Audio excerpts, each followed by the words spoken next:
Artificial tissues, smart capsules, technologies that restore movement. This is not science fiction. These are developments being created right now.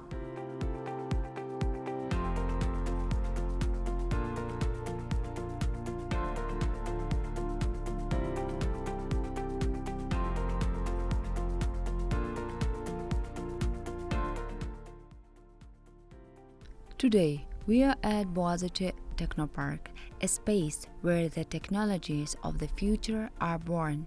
Here, science, engineering, and entrepreneurship come together to change the world today. In fact, Technoparks support companies engaged in research and development. This is their main activity. In addition, legislation encourages Technoparks to support and guide entrepreneurs. By entrepreneurs, we mean newly established companies created within the past year. Through our incubation center, we provide various types of support to startups with no more than 5 employees.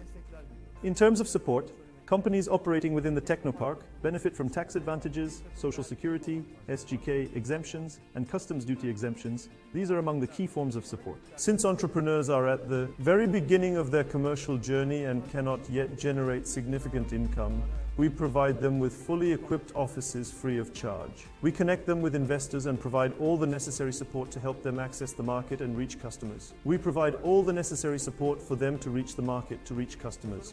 Besides this, I mentioned that our door is open to entrepreneurs as well. The doors of the Technopark are open to all companies working in R&D, software and design. As I mentioned, our doors are also open to entrepreneurs. On the lower floor, we will open a large incubation center designed for newly established startups, companies less than 1 year old with teams of 4 to 5 people who are looking for support. In other words, the Technopark is open to all R&D companies, IT companies and design studios. My name is Nasırcan Kasımbeyoğlu. I am the Deputy Manager of Kopuz Mühendislik.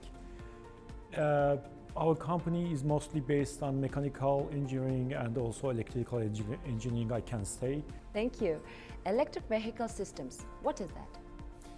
Okay, electric vehicle systems, actually these are the systems that use electrical powertrain instead of internal combustion engines in order to motivate or actually move our cars on the way.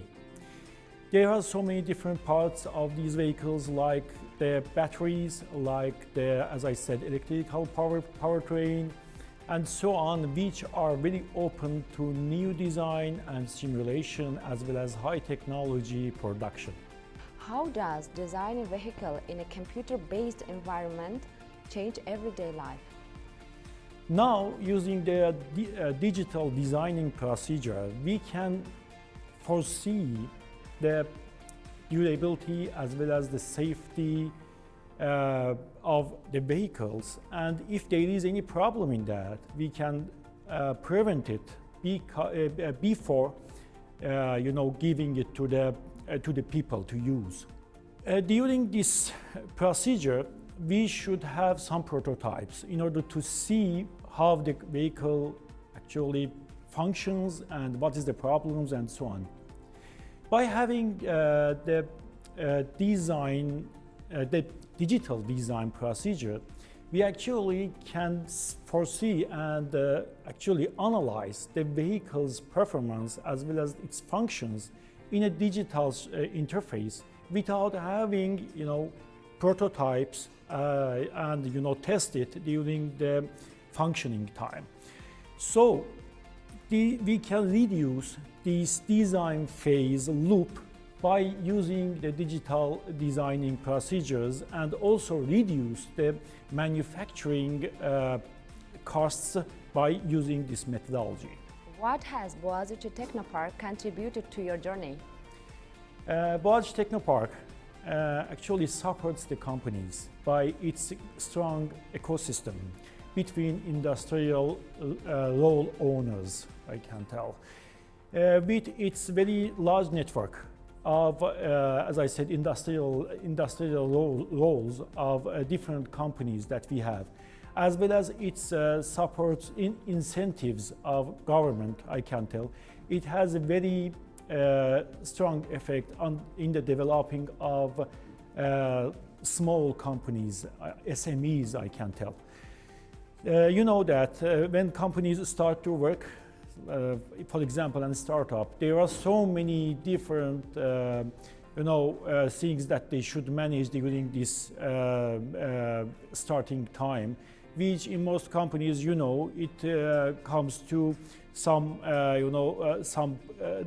withholds to develop.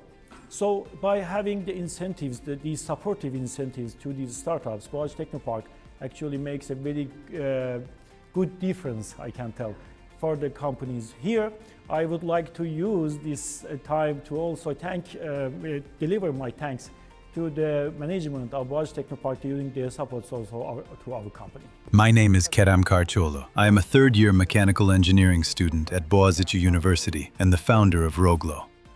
What is Roglo? Roglo is a supportive hand glove that enables patients with paralysis to move independently in their daily lives. Thanks to Roglo, patients with paralysis can eat, drink water, or open doors on their own. These everyday activities may seem simple, but when people are unable to perform them, it can lead to serious social problems, from children being unable to attend school at an early age to elderly individuals being unable to live independently. Why is it important that the device works without motors or heavy hardware? This is very important because it is the main difference from other products. Since it does not include heavy components, Roglo is portable. It is lightweight and flexible, allowing patients with paralysis to carry it with them to work or school and use it throughout the day without feeling any additional burden. What is the next step for Roglo?